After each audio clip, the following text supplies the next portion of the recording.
అందరికీ వందనాలు. క్రీస్తునామంలో ప్రతి ఒక్కరికి పేరు పేరున వందనాలు తెలియజేస్తా ఉన్నాను. ఈ దినము కొన్ని మాటలు తెలుసుకుందాం. దేవుని నడిపింపు లేక ఆ దేవుని చిత్తము ఎలా తెలుసుకోవాలి అనే మరి కొన్ని మాటలు బైబిల్ గ్రంథం చూద్దాం.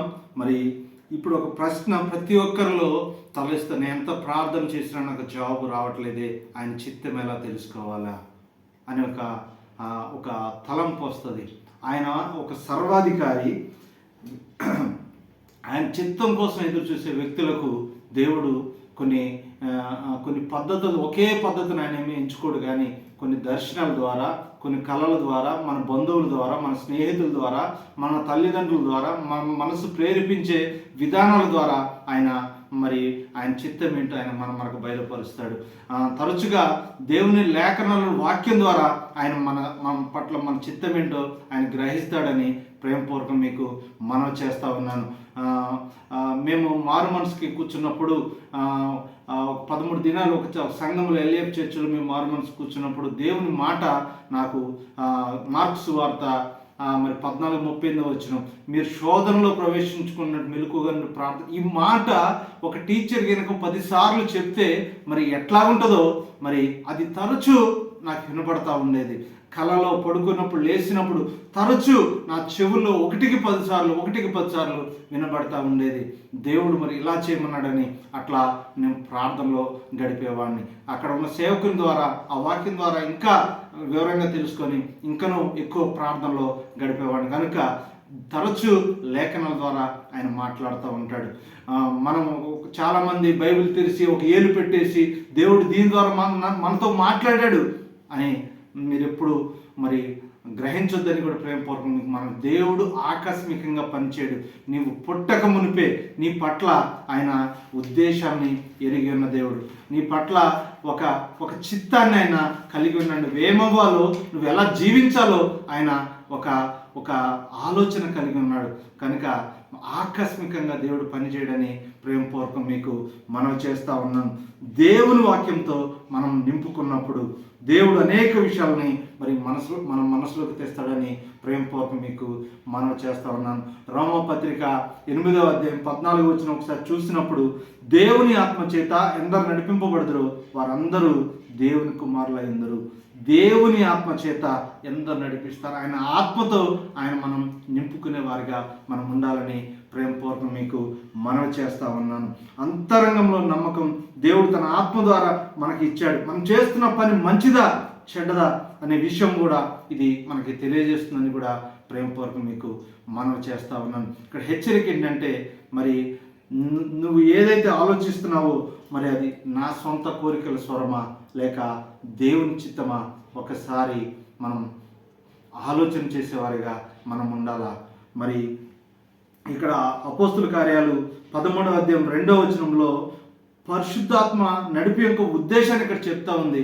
అక్కడ బర్నబా పౌలుని మరి నేను పరిచర్య కొరకు మరి అక్కడ దేవుడు మరి సిద్ధపరచండి దేవుడు చెప్పినట్లుగా మనం ఇక్కడ చూస్తూ ఉన్నాం. యోహాను సువార్త 13వ వచనంలో కూడా సర్వసత్యములోనికి మరి ఒకసారి చూద్దాం. 16-13. అయితే ఆయన అనగా, సత్యస్వరూపి అయిన ఆత్మ వచ్చినప్పుడు మిమ్మల్ని సర్వసత్యంలో నడిపించను. ఆయన ఆత్మ మనతో ఉన్నప్పుడు మనం సత్యములో నడిచేవారిగా మనం ఉంటామని కూడా ప్రేమపూర్వకం మీకు మనవి చేస్తూ ఉన్నాను. పరిస్థితులు మరి దేవుడు ఒక ద్వారాన్ని మూయొచ్చు, కానీ ఇంకో ద్వారాన్ని తెరవచ్చు. మరి దేవుని పిల్లలుగా మనం అది గ్రహింపు కలిగేవారిగా మనం ఉండాలని ప్రేమపూర్వకం మీకు మనవి చేస్తూ ఉన్నాను. ఒక బండి నడుపుతున్న వ్యక్తికి మరి అక్కడ ఆ సిగ్నల్ లైట్స్ ఏవైతే ఉన్నాయో, రెడ్ లైట్, గ్రీన్ లైట్, అది ఎంత అవసరమో ఇక్కడ కూడా మన జీవితాల్లో కూడా అది అవసరమని ప్రేమపూర్వకం మీకు మనవి చేస్తా. ఓపిక అనేది మన జీవితాల్లో మనం కలిగి ఉండాలి. ఆయన చిత్తం ఎప్పుడో అనేది ఆయన గ్రహింపిస్తాడు. అప్పటి వరకు మనం ఎదురు చూసేవారిగా, ఓపికతో కనిపెట్టి ప్రార్థన చేసేవారిగా మనం ఉండాలని ప్రేమపూర్వకం మీకు మనవి చేస్తూ ఉన్నాను. మరి అపోస్తుల కార్యాలు 16వ అధ్యాయము 9-10 వచనాలు కూడా చూస్తే, ఇక్కడ దేవుడు అపోస్తులు పౌలుకి దర్శనం ఇచ్చినాక మరి అక్కడ మరి స్వార్థ చేయటానికి దేవుడిచ్చినది గ్రీన్ లైట్ అని ఆయన మరి అక్కడ స్వార్థ చెప్పడానికి వెళ్ళినట్లుగా మనం ఇక్కడ చూస్తూ ఉన్నాం. అదే న్యాయాధిపతులు 6వ అధ్యాయం 37, 38 వచనాలు కూడా 39 దాకా చూస్తే అక్కడ గిద్యోను మరి గొర్రెబొచ్చుతో దేవుణ్ణి 2 సార్లు మరి అక్కడ పరీక్షించినట్లుగా చూస్తాం.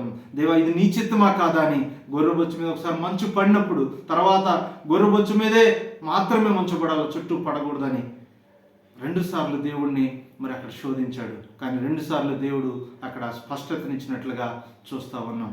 మరి నీవు నేను ఆయన పట్ల, మన పట్ల మరి ఆయన చిత్తమేంటి ఒకసారి ఆలోచన చేద్దాం.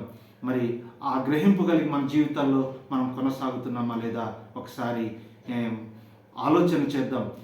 మరి జార్జ్ ముల్లర్ గారు దేవుని నడిపింపు విషయంలో ఒక సిద్ధాంతాన్ని ఆయన కలిగి ఉన్నట్లుగా చూస్తూ ఉన్నాం. ఆయన ఒక 5 పాయింట్లు ఆయన రాసుకున్నాడు. జార్జ్ ముల్లర్ గారు ఆయన నీ స్వచిత్తాన్ని దేవునికి సమర్పించు, ఆ విషయంలో నీ ఒక ప్రత్యేకమైన ఇష్టం కలిగి ఉండకు, తటస్థంగానే ఉండని ఒక పాయింట్ రాసుకున్నాడు. రెండోది చూస్తే దేవుని వాక్యం ద్వారా పరిశుద్ధాత్మ చిత్తం వెతుకు అని ఆయన రాసుకున్నాడు. మూడోది చూస్తే దైవిక పరిస్థితులను గమనించు.